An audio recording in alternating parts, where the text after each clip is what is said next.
Kaboom! Hey, good morning, folks. Hope you're having an awesome weekend. Look, I just wanted to take a minute to share some thoughts, a couple of conversations I've had this week around hobby burnout and how to deal with some of the inevitable burnout within the hobby. And I wanted to give my quick 2 cents on it. 4 things have come to mind to me and how to handle just the frustrations, the overwhelming kind of nature of the current hobby. And whether you're a collector, whether you're running this as a business, I think it's important to not just kind of shove this frustration and kind of burnout into the corner and just try to get past it, because you need to address it, or you will have a terrible experience, ultimately a terrible experience within the hobby. So a couple of things. One, I think if you're at that point where you're a new collector or an old collector and you're just frustrated and tired of all the shenanigans in the hobby and you just feel like you don't know what to do, my number one piece of advice is just to take a break. I can't stress this enough, how crucial it is just to step back. Don't look at listings. Don't look at Instagram with photos of cards. Just step back and take a break.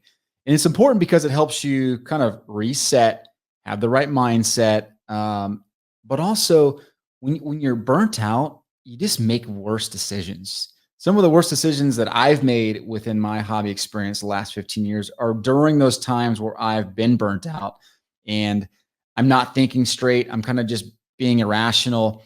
If I were to just step back and just even for a week or two and thought about it and kind of reset, pull myself out of the hobby, when I get back in, I tend to have a more well-rounded opinion and kind of perception of the things I should do. So that's my first piece of advice. Don't be afraid to step back and just reset and get your strategies and your values in line. Number 2, I would just say admire other people's collections, right? There's nothing wrong with just being appreciative of what others do in the hobby and looking at the way other people collect. There's a lot of value in going and watching people walk through their collections. Like, that's one thing I've learned from working alongside Mike, the baseball collector, and just seeing the way he collects and the things he values in the hobby. It's helped me appreciate more of the hobby and get a better understanding of the depth of the hobby, because it is very easy to lose sight of that when you're hearing all the stories of, lines out the door at Target and all the flipping and the bots and all the craziness that exists so frequently in the hobby now. You forget about the depth and the history of the hobby. So one way to kind of reset on that is just to go admire some of the stalwarts in the hobby and how they collect and the way they see and appreciate cards in their collection. Number 3 would be just go buy a card that you really want in a much lower grade. For me, it's just been, there's a lot of Kobe's. I've always admired Kobe Bryant. There's been guys like David Robbins who I collected growing up, and even cards that I've talked about on shows, like the Jerry Rice rookie, where I want a lot of those cards, but I'm not going to go pay the PSA 9, PSA 10 price.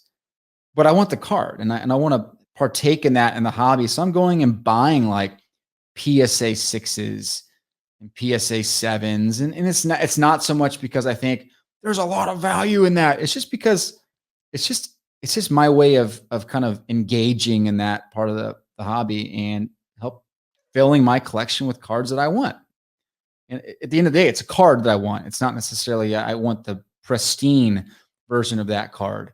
I just want that card. It's in a slab. It's protected, and I'm cool with that. So that's another way to kind of stay engaged, but not break the bank, and also go get cards that when you get them, even when they're PSA 6 or 7, you just feel good when you get it because you got that card in your collection, and you can admire it and show it off. And then number 4, I would say get youth involved. Whether you're a dad, a mom, whether you're just a dude in the neighborhood and that you see youth running around, you're a coach of a team, whatever it is, find a way to get youth involved in sports cards.